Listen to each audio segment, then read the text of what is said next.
दोस्तों नमस्कार। ये है मार्गदर्शन फॉर सिविल सर्विसेज। मैं अनुराग चौधरी। दोस्तों जीएस पॉइंटर सामान्य अध्ययन तथ्यात्मक प्रश्नों के अध्यायवार संकलन में इस वीडियो में प्रस्तुत है। आगामी परीक्षाओं के सामान्य ज्ञान और सामान्य अध्ययन के लिए उपयोगी और महत्वपूर्ण सामान्य विज्ञान यानी जनरल साइंस के अंतर्गत भौतिक विज्ञान के महत्वपूर्ण प्रश्नों का वन लाइनर नोट्स। इसमें हम नाभिकीय भौतिकी से संबंधित महत्वपूर्ण प्रश्नों को कवर करेंगे। तो आइए शुरू करते हैं आज का वीडियो।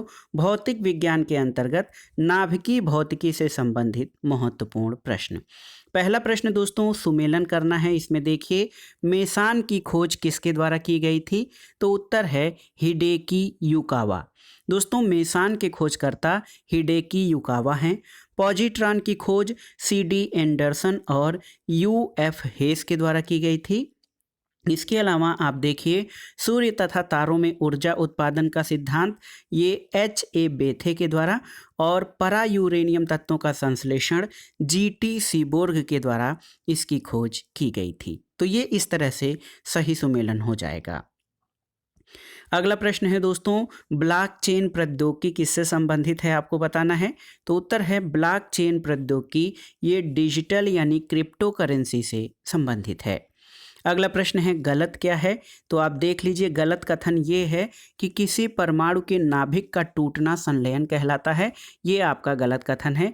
किसी परमाणु के नाभिक का टूटना नाभिकीय विखंडन और परमाणु के या दो परमाणुओं के नाभिकों का जुड़ना नाभिकीय संलयन कहलाता है।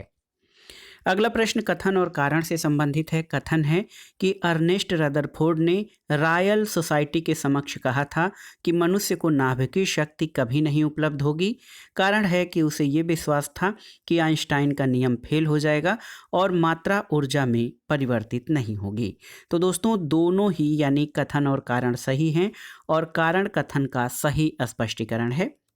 तो याद रखिएगा इसमें कथन और कारण सही हैं और कारण कथन का सही स्पष्टीकरण भी है। अगला प्रश्न है दोस्तों वह कण जिसका आविष्कार करने का दावा किया जा रहा है अल्बर्ट आइंस्टाइन के सापेक्षवाद सिद्धांत को गलत साबित करने के जोखिम में डाल सकता है। तो उत्तर है माइक्रोवेव फोटॉन। दोस्तों माइक्रोवेव फोटॉन का जो है आविष्कार या खोज करने का दावा किया जा रहा है जो कि अल्बर्ट आइंस्टाइन के सापेक्षवाद सिद्धांत को गलत साबित करने को जोखिम में डाल सकता है। अगला प्रश्न है साइक्लोट्रॉन प्रयुक्त किया जाता है किसके लिए? तो साइक्लोट्रॉन एक युक्ति है जो प्रोटॉन को त्वरित करने के लिए प्रयुक्त किया जाता है।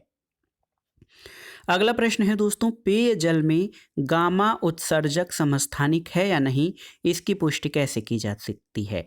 तो इसकी पुष्टि प्रस्फुरण गणक के द्वारा की जा सकती है कि पेयजल में गामा उत्सर्जक समस्थानिक की उपस्थिति है या नहीं। अगला प्रश्न है दृश्य किरण एक्सरे किरण परावैंगनी और अवरक्त विकिरण में से सर्वाधिक ऊर्जा किसमें होती है? तो आप जान लीजिए एक्सरे जो हैं ये सर्वाधिक ऊर्जा वाली किरणें हैं। अगला प्रश्न है ऊर्जा के संदर्भ में विभिन्न विद्युत चुंबकीय विकिरणों का आरोही क्रम क्या है? तो ऊर्जा के संबंध में देखिए रेडियो तरंग सबसे कम ऊर्जा, उससे ज़्यादा ऊर्जा माइक्रोवेव, उसके बाद अवरक्त विकिरण, उससे अधिक दृश्य प्रकाश में, फिर परावैंगनी विकिरण, एक्स किरण और सबसे अधिक अगर जो देखा जाए तो ऊर्जा गामा किरणों की होती है। अगला प्रश्न है तारे अपनी ऊर्जा प्राप्त करते हैं कैसे, आपको बताना है। तो उत्तर है तारे अपनी ऊर्जा नाभिकीय संलयन और गुरुत्वीय संकुचन से प्राप्त करते हैं। अगला प्रश्न है सितारों में अक्षय ऊर्जा के स्रोत का कारण क्या है? तो ये है हाइड्रोजन का हीलियम में परिवर्तन। और देखिए सूर्य से उत्पन्न ऊर्जा का स्रोत क्या है? तो ये है नाभिकीय संलयन। दोस्तों सूर्य के केंद्र में जो है हाइड्रोजन का हीलियम में संलयन जो होता है वही उसकी विशाल ऊर्जा का स्रोत है। अगला प्रश्न है दोस्तों एक कृत्रिम उपग्रह में विद्युत ऊर्जा का स्रोत क्या होता है? तो उत्तर है सौर सेल जो होते हैं वो किसी कृत्रिम उपग्रह में विद्युत ऊर्जा के स्रोत हैं। अगला प्रश्न है दोस्तों सौर उत्पादन के संबंध में प्रौद्योगिकियों के संदर्भ में निम्नलिखित कथनों पर विचार कीजिए। पहला कथन है कि प्रकाश बोल्टी प्रक्रिया एक प्रौद्योगिकी है जो कि प्रकाश के विद्युत में प्रत्यक्ष रूपांतरण द्वारा विद्युत जनन करती है, जबकि सौर तापी प्रक्रिया एक प्रौद्योगिकी है जो सूर्य की किरणों का उपयोग ताप जनित करने के लिए करती है, जिसका आगे विद्युत जनन प्रक्रिया में उपयोग किया जाता है। दूसरा कथन है कि प्रकाश बोल्टी प्रक्रिया प्रत्यावर्ती धारा का जनन करती है, जबकि सौर तापीय प्रक्रिया दिष्ट धारा का जनन करती है। और भारत के पास सौर तापी प्रौद्योगिकी के लिए विनिर्माण आधार है, किंतु प्रकाश बोल्टी प्रौद्योगिकी के लिए नहीं।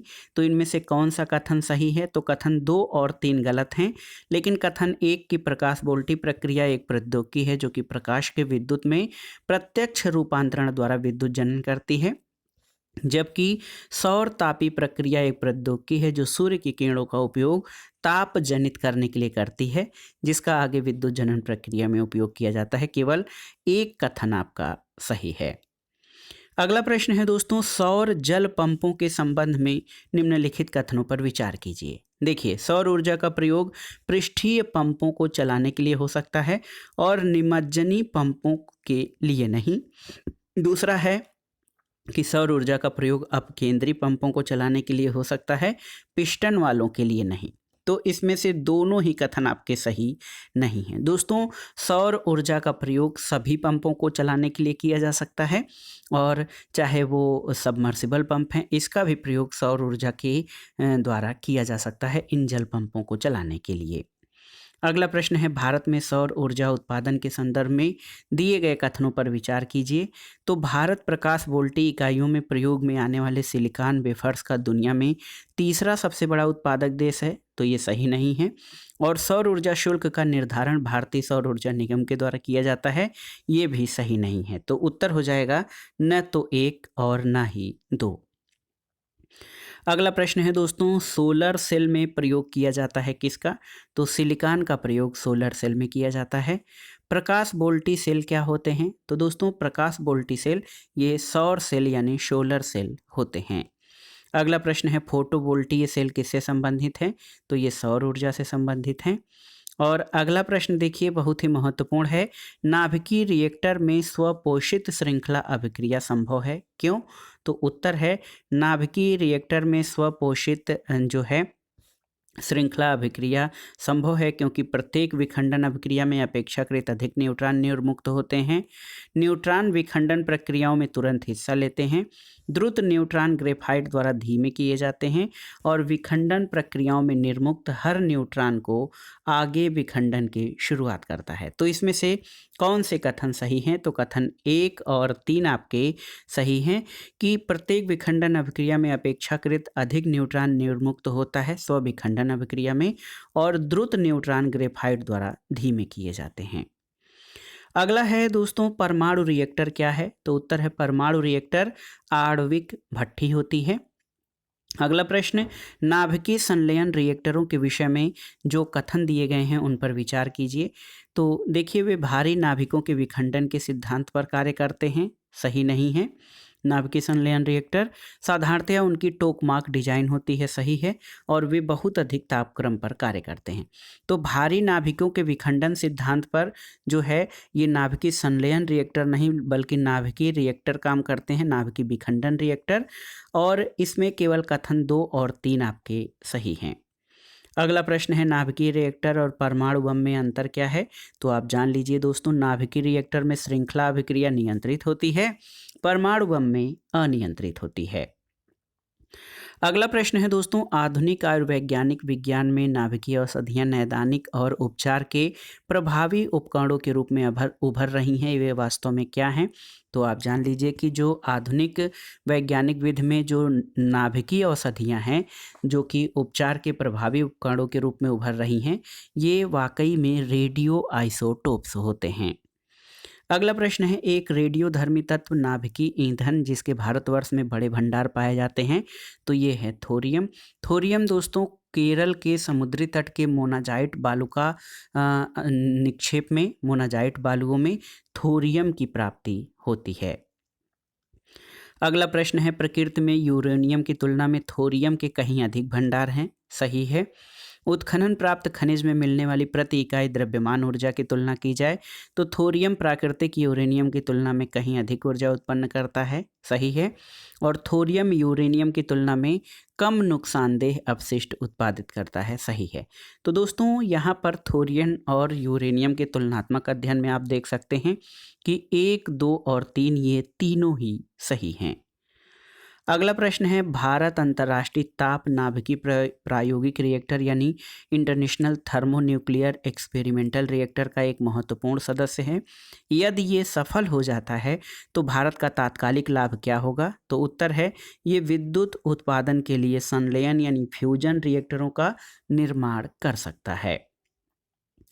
अगला प्रश्न है दोस्तों, देखिए भारत के संदर्भ में अंतर्राष्ट्रीय परमाणु ऊर्जा एजेंसी यानी IAEA के अतिरिक्त नवाचार यानी एडिशनल प्रोटोकॉल का अनुसमर्थन करने का निहितार्थ क्या है? तो उत्तर है, भारत अंतर्राष्ट्रीय परमाणु ऊर्जा एजेंसी का जो एडिशनल प्रोटोकॉल है उसका अनुसमर्थन करने का इसका निहितार्थ ये है कि जो असैनिक या सिविल परमाणु रिएक्टर IAEA के रक्षोपायों के अधीन आ जाते हैं, यही भारत का सबसे बड़ा लाभ है। अगला प्रश्न है दोस्तों, भारत में कुछ परमाणु रिएक्टर IAEA सुरक्षा उपायों के अधीन रखे जाते हैं जबकि अन्य इस सुरक्षा के अधीन नहीं रखे जाते हैं, इसका कारण क्या है? तो उत्तर है, कुछ आयातित यूरेनियम का प्रयोग करते हैं और कुछ अन्य घरेलू आपूर्ति का, इसीलिए भारत में कुछ परमाणु रिएक्टर IAEA सुरक्षा उपायों के अधीन रखे जाते हैं जबकि अन्य इसके अधीन नहीं रखे जाते। अगला प्रश्न है, कैडमियम, थोरियम, प्लूटोनियम और यूरेनियम तत्व में से परमाणु ईंधनों की श्रेणी में नहीं आता है क्या? तो उत्तर है कैडमियम। दोस्तों थोरियम, प्लूटोनियम और यूरेनियम ये परमाणु ईंधन हैं जबकि कैडमियम परमाणु ईंधन नहीं है। अगला प्रश्न है दोस्तों, देखिए महत्वपूर्ण प्रश्न है कि मोनेजाइट, थोरियम, बेरिलियम और क्रोमियम में से अणु शक्ति से संबंधित खनिज कौन सा नहीं है? तो ये है क्रोमियम। क्रोमियम परमाणुवीय खनिज नहीं है। अगला प्रश्न है, यूरेनियम, थोरियम, रेडियम और हीलियम में से ईंधन कौन सा नहीं है? तो परमाणु ईंधन हीलियम नहीं है जबकि यूरेनियम, थोरियम और रेडियम ये परमाणुविक ईंधन है। अगला प्रश्न है दोस्तों, यूरेनियम, थोरियम, कैल्शियम और प्लूटोनियम में से कौन सा नाभिकीय ईंधन के रूप में प्रयुक्त नहीं किया जाता है? तो कैल्शियम दोस्तों नाभिकीय ईंधन के रूप में प्रयुक्त नहीं होता है। अगला प्रश्न है, यूरेनियम, थोरियम, प्लूटोनियम और लेड में से परमाणुवीय ईंधन के रूप में किसका प्रयोग नहीं होता है? तो आप जान लीजिए कि लेड जो है ये परमाणुवीय ईंधन नहीं है। अगला प्रश्न है, जर्कोनियम, यूरेनियम, मालिब्डेनम और वेनेडियम में से न्यूक्लियर बम बनाने में किसका प्रयोग किया जाता है? तो यूरेनियम का प्रयोग न्यूक्लियर बम बनाने के लिए किया जाता है। परमाणु बम का सिद्धांत किस पर आधारित है? तो ये नाभिकीय विखंडन पर आधारित है और परमाणु बम अनियंत्रित श्रृंखला अभिक्रिया का उदाहरण है जबकि परमाणु भट्ठी नियंत्रित श्रृंखला अभिक्रिया होती है। अगला प्रश्न है दोस्तों, रेडियोधर्मिता के संदर्भ में निम्नलिखित कथनों में से कौन से सही हैं? दो कथन आपके दिए गए हैं। रेडियोधर्मिता एक नाभिकीय गुण है, बिल्कुल सही है। और नाभिकीय विखंडन के सिद्धांत पर हाइड्रोजन बम बनाया जाता है, तो ये गलत है। हाइड्रोजन बम नाभिकीय संलयन के सिद्धांत पर बनाया जाता है, तो इसलिए कथन एक केवल सही है। अगला प्रश्न है दोस्तों, देखिए परमाणु बम का कार्यकारी सिद्धांत यूरेनियम का नाभिकीय विखंडन है और हाइड्रोजन बम का कार्यकारी सिद्धांत क्या है? तो उत्तर है, हाइड्रोजन बम का कार्यकारी सिद्धांत ड्यूटेरियम का नाभिकीय संलयन है। अगला प्रश्न है, हाइड्रोजन बम आधारित है किस पर? तो ये अनियंत्रित संलयन अभिक्रिया के सिद्धांत पर आधारित है हाइड्रोजन बम। हाइड्रोजन बम किसके द्वारा विकसित किया गया था? तो याद रखिएगा, एडवर्ड टेलर के द्वारा हाइड्रोजन बम का विकास किया गया था। अगला प्रश्न है दोस्तों, समृद्ध यूरेनियम या इनरिच्ड यूरेनियम किसे कहा जाता है? आपको बताना है।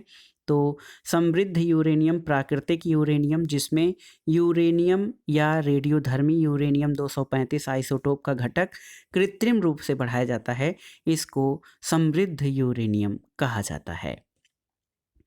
अगला प्रश्न है, यूरेनियम के रेडियोधर्मी विघटन का अंतिम उत्पाद क्या है? तो ये सीसा यानी लेड यूरेनियम के रेडियोधर्मी विघटन का अंतिम उत्पाद है। अगला प्रश्न है, एक रेडियो एक्टिव पदार्थ की अर्ध आयु यानी हाफ ईयर 4 महीने है। इस पदार्थ के 3/4 का क्षय होने में कितना समय लगेगा? तो ये 8 महीने समय लगेगा। अगला प्रश्न है, किसी विघटन नाभिक तत्व की अर्ध आयु 5 वर्ष की होती है।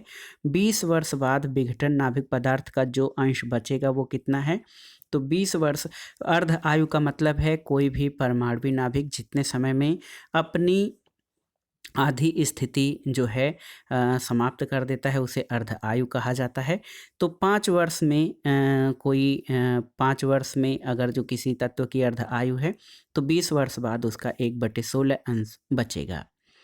अगला प्रश्न है, एक रेडियोधर्मी पदार्थ की अर्ध आयु 10 दिन है। इसका अर्थ क्या है? तो इसका अर्थ है पदार्थ का 3/4 भाग का विघटन 20 दिनों में हो जाएगा।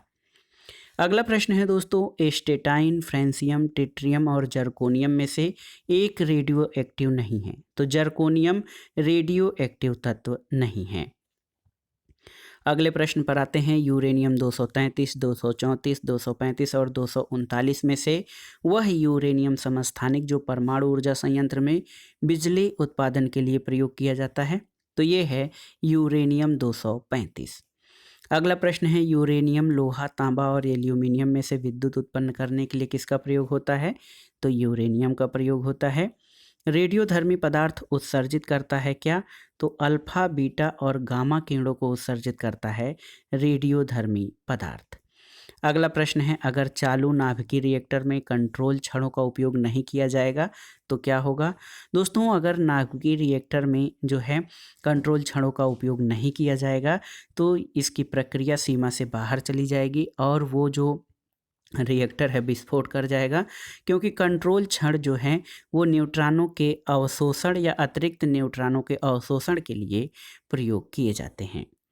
अगला प्रश्न है, भारत का प्रथम परमाणु ऊर्जा केंद्र कौन सा है? तो ये तारापुर, मुंबई में स्थापित किया गया था। अगला प्रश्न है दोस्तों, भाभा परमाणु अनुसंधान केंद्र यानी भाभा एटमिक रिसर्च सेंटर, इसके वर्तमान महानिदेशक कौन है? तो उत्तर है अजीत कुमार मोहंती, 12 मार्च 2019 से।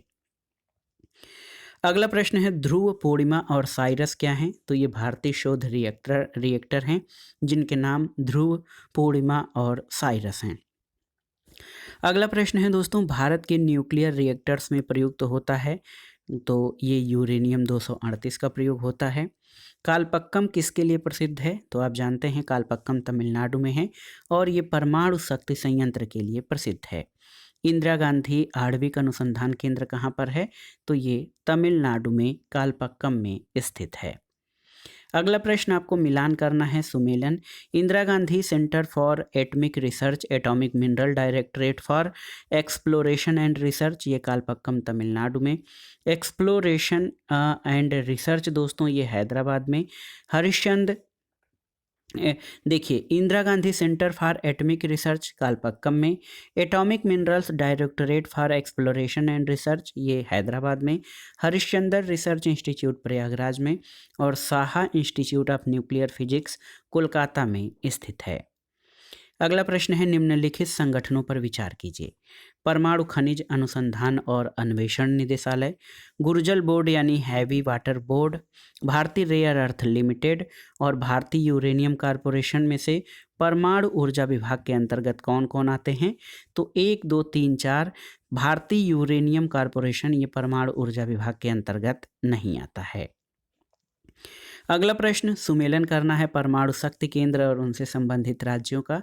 तो आप जान लीजिए, कालपक्कम तमिलनाडु में है, नरोरा उत्तर प्रदेश के बुलंदशहर जिले में है, काकरापार गुजरात में और ट्राम्बे महाराष्ट्र में स्थित है।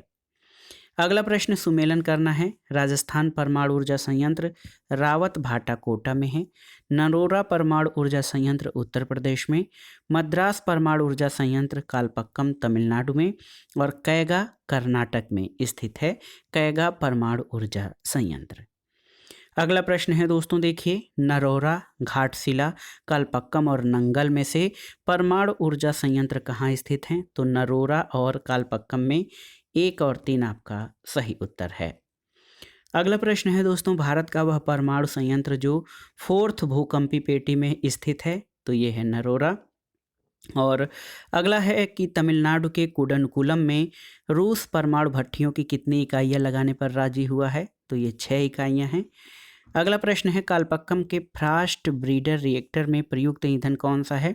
तो प्लूटोनियम 239 और यूरेनियम 238 ये कालपक्कम के FB reactor fast breeder reactor में प्रयुक्त ईंधन है।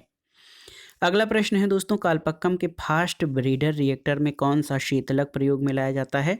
तो ये लिक्विड सोडियम यानी द्रवित सोडियम रिएक्टर शीतलक के रूप में प्रयोग में लाया जाता है। अगला प्रश्न है एक नाभिकीय रिएक्टर में भारी जल का कार्य क्या होता है? तो न्यूट्रॉनों की गति को मंद करना।